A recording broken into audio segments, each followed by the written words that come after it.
ఈరోజు ఆత్రేయపురం గ్రామాల్లో అభివృద్ధి పరుగులు పెట్టాలనే ఆలోచనతో నారా చంద్రబాబు నాయుడు గారి యొక్క ఆశీస్సులతో ఎన్డీఏ కూటమి ప్రభుత్వ పరిపాలనలో ఈనాడు గ్రామాలన్నీ కూడా అభివృద్ధి వైపు అడుగులు వేస్తూ ఉన్నాయి. మొదటి సంవత్సరం ఎన్డీఏ కూటమి పాలన పూర్తి చేసుకుని తొలి అడుగు ఏదైతే ఎన్డీఏ కూటమి ప్రభుత్వం వస్తే ప్రజలు ఏ విధమైన ప్రభుత్వం రావాలని కోరుకున్నారో అటువంటి ప్రభుత్వం ఈనాడు వచ్చిందని సంతోషాన్ని వ్యక్తం చేస్తూ ఉన్నారు. ఒక సంవత్సర పాలనలో ఎన్డీఏ కూటమి పరిపాలనలో మేనిఫెస్టోలో చెప్పిన అన్ని అంశాలు కూడా పూర్తి చేసుకుంటూ ఈ ప్రభుత్వం ముందడుగు వేస్తూ ఉంది. 2 రోజుల క్రితమే తల్లికి వందనం చదువుకునే పిల్లలు ఎంతమంది ఉంటే అంతమందికి కూడా వారందరికీ కూడా 15,000 రూపాయలు ఆనాడు వేస్తానని చెప్పారు. 13,000 రూపాయలు వారి అకౌంట్లో, 2,000 రూపాయలు స్కూల్ అభివృద్ధి కోసం అకౌంట్లో.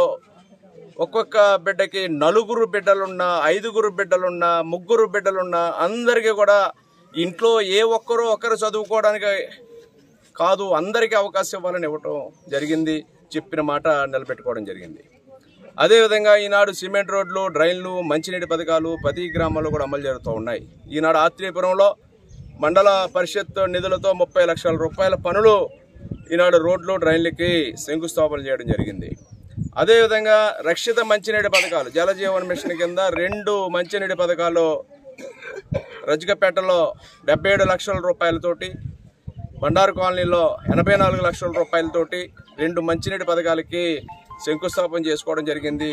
అదేవిధంగా ఇంటింటికి కూడా మంచినీటి కుళాయిలు అందివ్వడానికి కూడా శ్రీకారం చుట్టడం జరిగింది. ఈ ప్రభుత్వం వచ్చిన తర్వాత పెన్షన్ లగాయితో మరి పెంచుకుంటూ పోతామని ఆనాడు 2,000 రూపాయల పెన్షన్ 3,000 రూపాయలు చేయడానికి 5 సంవత్సరాల కాలం తీసుకున్నటువంటి వైసీపీ నాయకులు ఈనాడు ఎన్డీఏ కూటమి ప్రభుత్వాన్ని విమర్శిస్తూ ఉన్నారు. ఏ ముఖం పెట్టుకుని విమర్శిస్తున్నారని నేను అడుగుతూ ఉన్నా. మరి ఆనాడు వారి పరిపాలనలో 5 ఏళ్ళ కాలం పట్టింది ఒక పెన్షన్ పెంచడానికి. మేనిఫెస్టోలో అవసరం సంవత్సర కాలంలోనే కొద్ది రోజుల్లోనే మళ్ళీ అన్నదాత ఇవ్వబోతూ ఉన్నారు. ఆగస్టు 15వ తేదీన ఉచిత బస్సు ప్రయాణం అందివ్వబోతూ ఉన్నారు. మ్యాక్సిమం ఏదైతే మేనిఫెస్టోలో చెప్పారో సూపర్ 6 పథకాలన్నీ కూడా అమలు జరుగుతూ ఉన్నాయి. 3 గ్యాస్ సిలిండర్లు ఉచితంగా ఇచ్చారు. 1,00,000 కుట్టు మిషన్లు నేడు అందిస్తూ ఉన్నారు. ల్యాండ్ టైటిలింగ్ యాక్ట్ రద్దు చేశారు. అన్న క్యాంటీన్లో పెట్టడం జరిగింది. ఈ విధంగా అన్ని కార్యక్రమాలు కూడా ఒకదాని దొరకటాన్ని పూర్తవుతున్నాయి. ఒక పక్క అమరావతి, ఒక పక్క పోలవరం, అనేక కార్యక్రమాలతో ప్రజలు సుఖ సంతోషాలతో ఉండాలనే విధంగా మరి యోగాంధ్ర ప్రధానమంత్రి వచ్చి ఈనాడు రేపు వైజాగ్ 21వ తేదీన యోగా డేలో అంతర్జాతీయ యోగా దినోత్సవం మన రాష్ట్రంలో వైజాగ్లో జరగడం కూడా చాలా శుభ పరిణామం. దానికి ముఖ్య అతిథిగా ప్రధానమంత్రి ఇచ్చేయడం ఇంకా శుభ పరిణామం. ఈనాడు ప్రపంచ చరిత్రలోనే ఆంధ్రప్రదేశ్ రాష్ట్రం వైజాగ్ లిఖించబడుతుంది. యోగా డే రోజున అనేది ఒక రికార్డు, ప్రపంచ రికార్డు సృష్టించబోతూ ఉన్నాం అనేది కూడా తెలియజేస్తూ ఉన్నారు.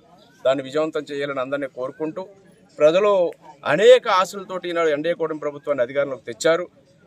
వారి కోరికలు ఒమ్ము కాకుండా దశల వారీగా అన్ని సమస్యలు కూడా పరిష్కారానికి మేమందరం కూడా కలిసి కృషి చేస్తామని, ఏ నమ్మకంతో విశ్వాసంతో మాకు అవకాశం ఇచ్చారో దాన్ని నిలబెట్టుకుంటామని కూడా ఈ సందర్భంగా తెలియజేసుకుంటూ మరి మాట్లాడే అర్హత వైసీపీ నాయకులకు లేదని ఏదో అన్నప్రాసన రోజునే ఆవకాయ పెట్టమన్నట్టుగా ఉంది వారి తంతు.